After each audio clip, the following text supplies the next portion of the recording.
다를 수 있겠지만 어쨌든 공부를 제한시켜서 본다고 한다면 가능성이 굉장히 희박하겠죠. 일단은 반대로 지각을 안 해요.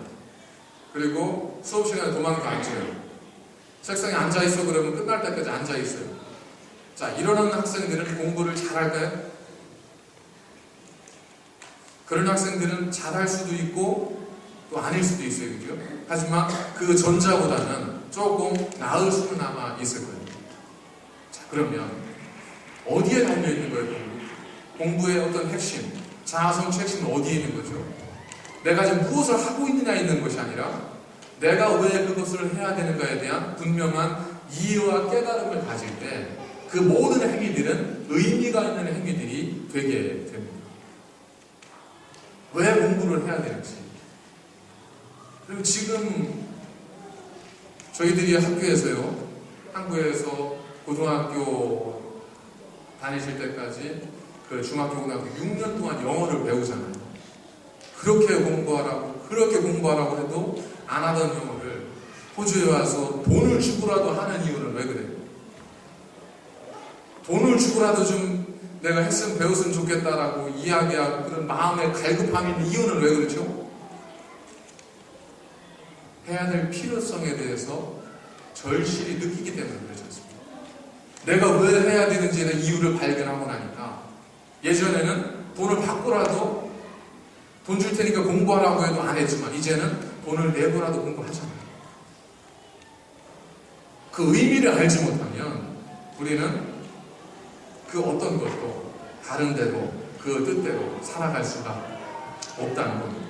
앞서 말씀드린 것처럼 이 바리새인들의 관심은 하나님이 왜 이것을 만드셨는가 여기에 있지 않았습니다. 그들의 관심은 온통 그들 스스로가 사실 성경에 보면 안식일에 이건 하지 마라 저건 하지 마라 이런 식으로 구체적으로 해놓은 건 없어요. 그냥 안식일에 일하지 말라 이거였어요. 안식일에 대해 성경에서 처음 말씀하고 있는 부분이 어디냐면 창세기 2장 2절과 3절입니다. 여기 보면 하나님께서 엿새 동안 일하시고 제7일째 되는 날 그날은 거룩하게 하시고 복주사 안식하시니라. 이것이 안식일의 기원입니다. 그러고 나서 그 다음에 등장하는 것이 어디냐면 출애굽기 15장 16장으로 가면 거기에 그 광야에서 이스라엘 백성들이 만나와 메추라기로 하루하루를 살았던 그 사건에 대한 이야기가 등장을 하게 됩니다. 그들이 밖에 나가서 날마다 아침마다 만나를 거두어 드립니다. 만나를 거두어 드리는데 예를 들어서 한 가족 4인 기준으로 했을 때 5 오멜 요 정도면 충분하다. 그 정도만 거둬라 라고 했을 때 아니 내일 만약에 이게 없으면 어떻게 더 거둬야지 해서 10이나 15오멜을 거두어 가면 반드시 그 나머지 음식들은 그 다음날 썩어서 상해서 먹을 수가 없게 되었어요. 그래서 사람들은 뭐 그렇게 하고 싶어도 의미가 없으니까 그들은 먹을 만큼만 거두어 갔습니다. 그런데 이날만은 달랐어요. 언제죠? 6일째 되는 날만큼은 너희들이 이틀째 양식을 거두어라. 그렇게 하나님께서 허락해 주셨습니다. 왜? 안식일에 일하면 안 되니까. 자, 그렇다면 하나님께서 왜 이 안식일에 일하지 않고 또 광야에서조차도 그 엿새째 되는 날은 두 광주리를 거두기 위해서 안식일에 쉬게 하셨어요. 거기에 어떤 뜻이 담겨 있겠습니까? 내가 너희들을 책임지겠다는 거예요. 내가 엿새 동안 너희들을 일하는 건 너희들이 모르냐? 내가 너희들을 책임지겠다. 이 뜻이 담겨져 있습니다. 두 번째, 그것을 통해서 하나님과 우리와의 언약의 표징을 삼으셨어요. 이것을 지킴을 통해서 너와 나는 너는 내 백성이고 내가 네 하나님이라는 것을 우리가 증명하게 될 것이다. 하나님께서 우리가 언약의 증표로 주신 것이 몇 가지가 있잖아요. 그렇죠? 할례도 있고 뭐 세례, 성만찬 이런 것도 있는데 이 안식일조차 안식일까지도 하나님께서 우리에게 언약의 표징으로 주신 거예요.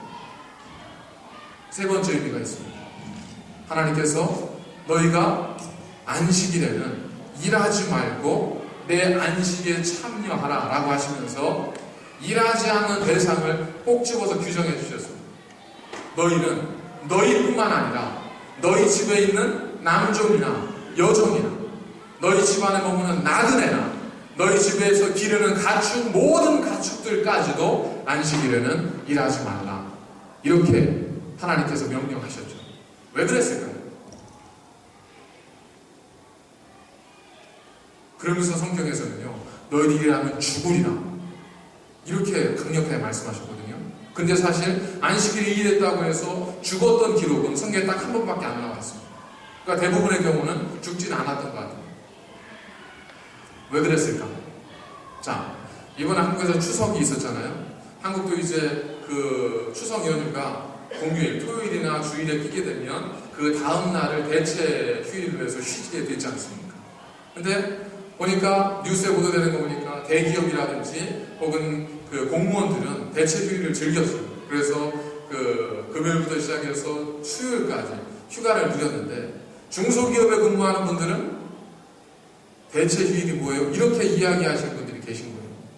자, 하나님께서 니들 쉬어라 그렇게만 말씀하셨다고 하면 아마 주인들은 다 쉬었을 거예요. 그러면서 주인들이 야, 내가 쉬니까 니들은 지금 나를 대신에 열심히 일해야 되겠다 하면서 남종, 여종 그 가축들은 일하게 했을 수 있지 않습니까?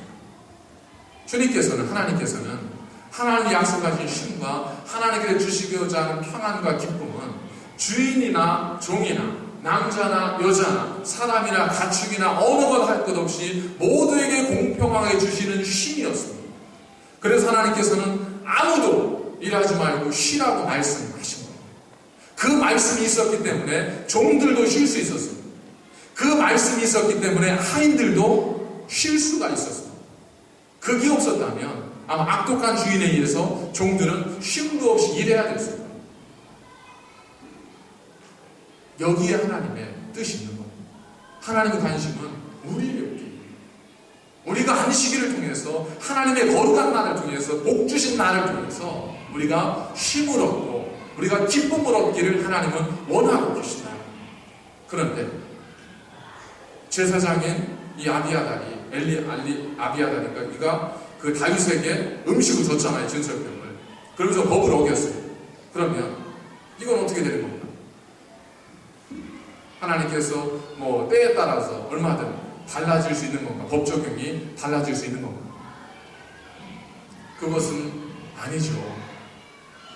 그렇다고 해서 만약에 다윗에게 그랬으니까 이제 앞으로도 그런 법 자체는 의미가 없어 라고 할 수는 없지 않습니까?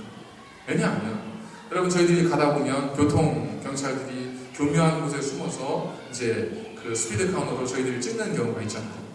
한번 딱 찍은 분하면 얼마나 속상하고 기분 나고 하루 종일 일이 안 되고 그러지 않습니까? 그러니까 이거 억울한 운전자들이 나오지 않도록 하기 위해서 이제 단속을 하지 말도록 합시다. 그럴 수 있을까요? 아니, 더 나아가서 그러지 말고 단속을 하지 마는 걸 떠나서 자, 단속 자체가 제한 속도가 있기 때문에 단속을 하는 거니까 제한 속도 자체를 없앱시다. 그럼 억울한 운전자가 안 나타날 테니까. 그럴 수 있을까요? 만약 제한 속도를 없앤다면 아마 엄청난 혼란이 야기되지 않겠습니까?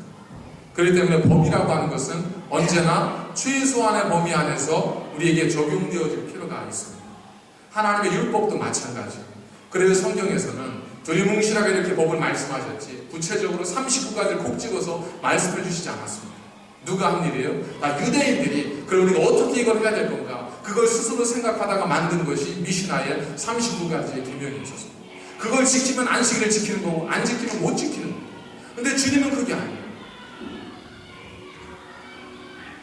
여리고로 가던 한 사람이 강도를 만나서 피 흘려 누워 있었습니다. 그때 누가 지나가죠? 제사장이 지나가요. 안 도와줘요. 왜 안 도와줬어요? 그가 나빠서 악해서 아니에요. 그는 그 제사를 증례를 해야 되는데 피 묻은 자를 만지면 일주일 동안 정결 예식을 지키면서 자숙해야 됐어요. 그럼 제사를 증례를 못하는 거예요. 그럼 당연히 도울 수가 없었죠. 레위인도 마찬가지예요. 그들도 성전에서 제사를 도와야 되는데 이 부정한 몸에 보존하서 되면 그들이 도울 수 없기 때문에 이 레위인도 그냥 지나간 거예요. 그들은 잘못한 게 아니에요. 사실 율법을 철저하게 지킨 겁니다. 그럼에도 불구하고 주님께서 뭐라고 하셨어요? 너희들은 그들과 같이 되지 말고 선한 사마리아인과 같이 되라고 말씀하십니다. 무슨 뜻이겠습니까? 만일 제사와 자비와 선한 일이 부닥치게 될 경우 하나님께서 무엇을 원하신다는 거예요? 선한 일, 긍휼과 자비를 원하신다는 거예요. 율법에 매여서 그것만을 지키면 모든 것을 다 했다고 생각하는 그런 율법적인 생각이 아니라 하나님의 마음, 그 법을 두셔서 우리로 하여금 그 법을 지키며 살아가도록 만드셨던 그 속에 있는 하나님의 자비와 하나님의 긍휼, 그것을 나타낼 수 있다면 그런 계명 조금 충돌될 경우에는 자비를 우선으로 택해도 내가 문제 삼지 않겠다. 제사장은 벌하지 않았습니다. 선한 사마리아를 칭찬하셨습니다. 그렇다고 법이 없어야 되는 것은 아니지만 하나님이 정말 원하시는 것은 여기에 있다는 거예요. 우리가 그냥 예배를 드렸습니다. 이걸 하나님이 원하시는 게 아니라는 거예요. 왜 우리가 예배를 드리는지, 왜 이 자리에 있어야 하는지 그걸 원하시는 거예요. 그리고 하나님은 우리를 통해서 영광받기를 원하시고 우리가 하나님께 드리는 거룩한 이 날을 통해서 쉬고 안식하기를 원하시고 그렇다면 우리 성가대가 봉사하시잖아요. 교회학교 교사들이 봉사하십니다. 여러분, 주일이 여러분에게 쉼의 날이세요? 여러분 주일에 안식하세요? 내가 연초에는 사명감을 가지고 내가 봉사를 하겠다. 기쁨과 열정을 가지고 하죠.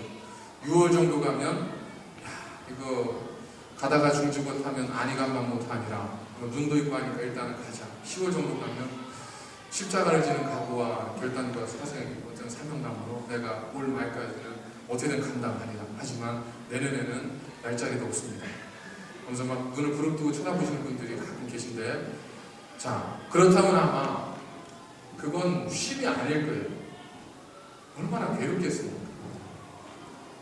제가 일전에 예화도 드렸지만 목회자도 그럴 일이 있을 수 있을 거 아니에요. 아들아, 네가 교회를 가야 될 수많은 이유가 있지만 가장 중요한 이유는 네가 목사지 않냐? 근데 네가 하는 거 어떻게 하냐?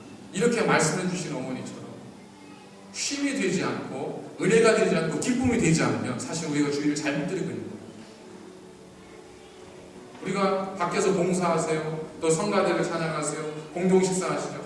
정말 주일 이것만 지나가는데 이거 끓이고 들고 오고 차에서 싣고 내리고 하는 거 얼마나 힘든데 그런 생각 드실 수 있잖아요. 그죠? 그러면 죄송하지만 안타깝게도 그걸 기쁨으로 그게 쉼이 되지 않으면요 하나님이 기뻐하실 수가 없습니다. 아니 그리고 어떻게 쉬면서 해요 그걸? 그게 말이 된다고 생각하세요? 여러분 남편들 한번 잘 보십시오. 모처럼 쉬는 날이 돼요.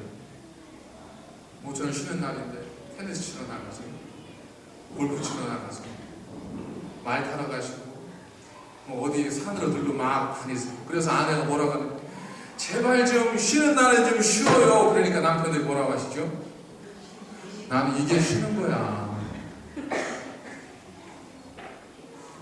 그러고도 쉴 수 있잖아. 그게 쉼이 될 수 있잖아. 성가대를 봉사하면서도 이게 쉼이 될 수 있습니다. 언제?